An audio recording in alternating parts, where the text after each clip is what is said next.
وَلَقَدْ يَسَّرْنَا الْقُرْآنَ لِلذِّكْرِ فَهَلْ مِن مُدَّكِرٍ۔ وراثت کے مسائل بیان کرتے کرتے اللہ کریم نے خود ایک تنبیہ کر دی، خبردار کر دیا۔ وہ کیا ہے کہ وراثت کی حدود میں کمی بیشی نہیں ہو سکتی۔ وراثت کی حدود جو اللہ نے متعین کر دی ہیں، تم اپنے طور پر کورٹ کا سہارا لے کے، عدالت کا، پنچایت کا سہارا لے کے، کسی پنچ نو اپنا تھوڑا سا اپنی طرف کر لیا اور اپنی مرضی کے فیصلے کروا لیے۔ نہیں، ایسا نہیں کرنا۔ تعین کر دیا۔ کیا فرمایا؟ اللہ نے فرمایا تلک حدود اللہ، یہ اللہ کی حدیں ہیں، اور اللہ کی حدوں کو کراس نہیں کرنا، اللہ کی حدوں کو توڑنا نہیں ہے۔ اور یاد رکھو، من یطع اللہ ورسولہ یدخلہ جنات تجری من تحتہا الانہار خالدین فیہا وذالک فوز العظیم ومن یعص اللہ ورسولہ ویتعد حدودہ یدخلہ نارا خالدا فیہا ولہ عذاب مہین۔ فرمایا وراثت کی حدود کی پابندی کرو۔ اللہ نے یہ ذمہ داری لگا دی اور اللہ تعالیٰ نے حد بندی کر دی ہے۔ اس حد کے اندر رہنا تم نے۔ فرائض کتنے ہیں ان کا خیال رکھنا ہے، وصیت کتنی ہے، کتنی کرنی اس کا خیال رکھنا ہے۔ اگر وصیت کر دی تو وہ رسان ہے، اس پہ عمل کر کے دکھانا ہے، اس کا خیال رکھنا ہے۔ ان چیزوں کا تم نے خیال رکھنا ہے۔ اور پھر حدود کی پابندی اتنا بڑا کام ہے، یہ حدود جو اللہ نے متعین کر دی، یہ اتنا بڑا کام ہے۔ اللہ خود فرما رہے ہیں حدود کی پابندی کرنے والا، وراثت کی یا جتنی بھی حدود ان کی پابندی کرنے والا، وہ کیا ہے؟ من یطع اللہ ورسولہ، یہ اللہ اور اس کے رسول کی اطاعت ہے۔ اور اللہ رسول کی اطاعت کرنے والا یدخل جنات تجری من تحتہا الانہار، اللہ تعالیٰ ایسی جنت میں داخل کرے گا جس جنت کے نیچے سے نہریں بہتی ہیں۔ آج بھی اگر آپ تصور کریں، کسی نے گھر بنانا ہو، فارم ہاؤس بنانا ہو، ڈیرا بنانا ہو، تو کیا کہتے ہیں؟ نہر ہو اور فیسنگ نہر، اس پہ پھر بڑا سا ایک پارک بنائیں، اس میں اپنا گھر سجائیں، بڑا خوبصورت منظر بنتا ہے۔ یہ آج دنیا میں تصور ہمیں پایا جاتا ہے اور لوگوں نے بنائے ہوئے ہیں۔ اللہ نے یہ تصور انسان کے ذہن میں خود ڈالا ہے اور فرمایا کہ اگر یہ تیرا تصور ہے، اس کے مطابق اگر تو گھر لینا چاہتا ہے، اگر بنانا چاہتا ہے، تو میرے پاس آئے گا تو میں تجھے دوں گا۔ اور وہ گھر کتنا بڑا ہوگا، وہ کتنا بڑا ہوگا، اللہ اکبر، اللہ اکبر۔ حدیث میں آتا ہے ایک شخص جو سب سے آخر میں جنت میں داخل ہوگا نا، سب سے آخر میں، جس کو تھوڑی سی مار بھی پڑ چکی ہوگی، پھر کہے گا چل جنت میں چل۔ تو وہ جب جانے لگے گا، پھر مڑے گا اللہ کے پاس۔ اللہ کہاں جاؤں میں؟ جنتیں تو ساری تو نے تقسیم کر دی ہیں، ساری تقسیم کر دی ہیں۔ اللہ فرمائیں گے کہ جا، جتنی دنیا ہے نا، جتنی دنیا ہے، اتنا بڑا گھر میں نے تجھے دے دیا۔ حدیث میں آتا ہے وہ بندہ کہے کہ اللہ تیرا میرا کو مذاق ہے، اللہ اکبر. حدیث میں آتا ہے کہ جب رسول کریم صلی اللہ علیہ وسلم یہ الفاظ بیان فرما رہے تو آپ خود ہنس پڑے. بندہ کہیں گے رب سے اللہ تیرا میرا کو مذاق ہے, میں سب سے آخر میں آنے والا اور اتنی بڑی جنت اللہ, اور یہ ملے گی. اور جو پہلے لینے والے ہوں گے, جو سب سے پہلے جائیں گے, پھر جو درجہ بدرجہ, اور پھر وہ جنت الفردوس, وہ اتنے بڑے مقامات. کبھی خیال میں آتا نہیں کہ میں ان کے لیے اپنی ساری انرجی سمیٹ کے رکھوں, میں حدود کی پابندی کروں, میں اللہ کے رسول کا کہنا مان لوں تو مجھے اتنا کچھ ملے گا. تیرا اگلی زندگی پہ یقین ہی نہیں, تیرے تصور میں یہ بات نہیں آ رہی. اللہ فرما رہے ہیں کہ میں ایسی جنتیں عطا کروں.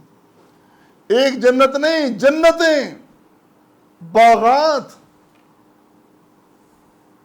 وہ ایسے باغات ہیں دنیا میں کوئی اسکالر, کوئی عالم, کوئی مفتی, کوئی محدث, کوئی خطیب, کوئی اہل زبان اس کا نقشہ نہیں کھینچ سکتا, اس کا نقشہ ہی نہیں کھینچ سکتا. پھر فرمایا اتنا کچھ ملے گا, وَذَلِكَ فَوْزُ الْعَظِيمُ, اور یہ بہت بڑی کامیابی ہے. اللہ ہمارے نصیب میں فرما دے. پھر اللہ نے فرمایا کہ بلکہ یہاں پہ ایک بڑی اہم حدیث ہے. امام ابو داؤد رحمۃ اللہ علیہ اپنی سنن میں یہ حدیث نقل کرتے ہیں, اور راوی بڑے مشہور معروف صحابی ابو ہریرہ رضی اللہ تعالیٰ عنہ وہ روایت کرتے ہیں. رسول کریم صلی اللہ علیہ وسلم نے فرمایا,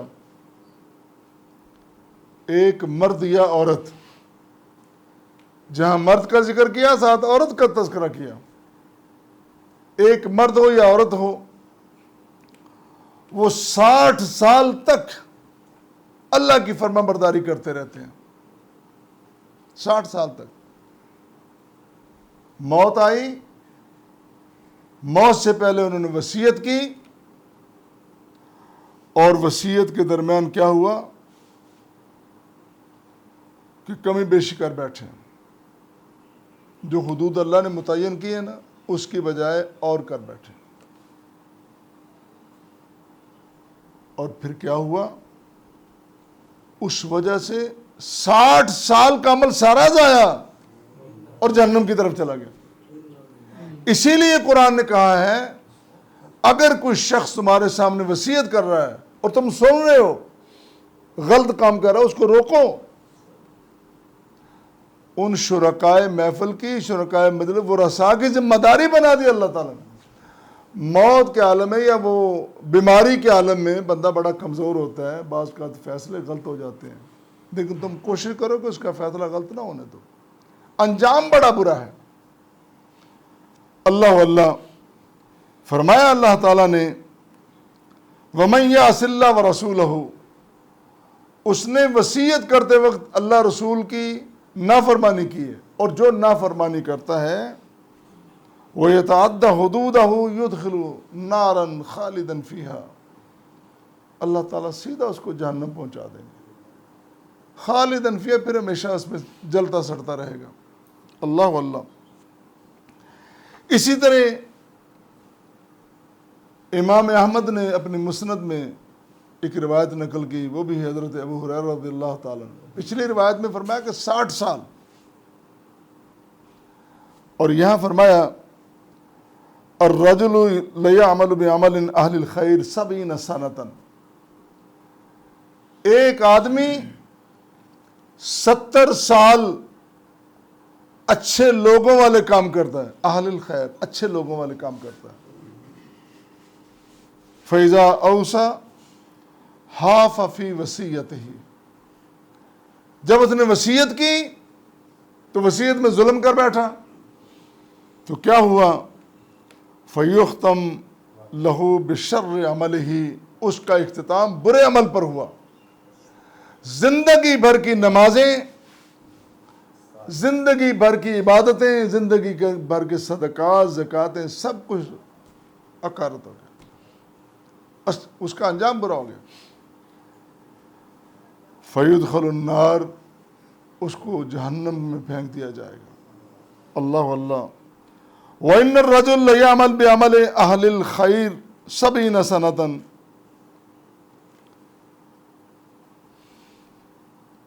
ایک بندہ 70 سال اچھے لوگوں والے کام کرتا ہے تو وہ ایک عمل کی وجہ سے جہنم میں چلا گیا، اور ایک بندہ 70 سال برے کام کرتا ہے، یہ بھی کہا، وصیت اس نے اچھی کر دی، اینڈ اس کا اختتام اس کا اچھا ہو گیا، تو اس کو اللہ تعالیٰ جنت میں لے جائیں گے۔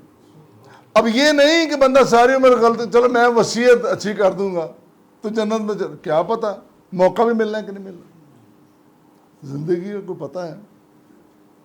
کوئی بندہ جانتا ہے کہ میرا کب انجام اختتام میرا ہو جانا ہے، کس حالت میں ہونا ہے، بستر میں ہونا ہے، راستے میں ہونا ہے، اسپتال میں ہونا ہے، ایکسیڈنٹ میں جانا ہے، کہاں جانا ہے؟ اللہ اللہ۔ یہ حدیث بیان کرتے ہوئے حضرت ابو ہریرہ رضی اللہ تعالیٰ عنہ ساتھ ہی یہ آیت کریمہ پڑھتے ہیں، تلک حدود اللہ، یہ اللہ کی حدیں ہیں، من یطع اللہ ورسولہ یدخلہ جنات تجری من تحتہا الانہار، جو اللہ رسول کی اطاعت کرنے والا ہے اس کو اللہ جنت میں لے جائیں گے، اور جو شخص اللہ رسول کی نافرمانی کرتا ہے اور حدود سے تجاوز کرتا ہے، دیکھیں یہ وصیت، یہ وراثت کی تقسیم، یہ قرض کی ادائیگی، یہ کتنے اہم معاملات ہیں، ان معاملات کو بیان کرنے کے بعد بطور خاص اللہ نے فرمایا کہ تلک حدود اللہ ہے، یہ اللہ کی حدیں، ان کو کراس نہ کرنا، ان سے تجاوز نہ کرنا۔ اللہ ہم بڑے عاجز کمزور تیرے بندے ہیں، اللہ ہم میں یہ جرت دے، یہ حوصلہ دے، یہ شجاعت ہمارے اندر پیدا کر دے، ہم صراط مستقیم پر رہیں، ہم تیری ناراضگی سے بچنے کی کوشش کریں۔ اللہ ہم تجھے راضی کرنے کے لیے چاہے کسی کو بھی ناراض کرنا پڑے ہم کر دیں، اللہ ہمارے اندر یہ حوصلہ پیدا کر دے۔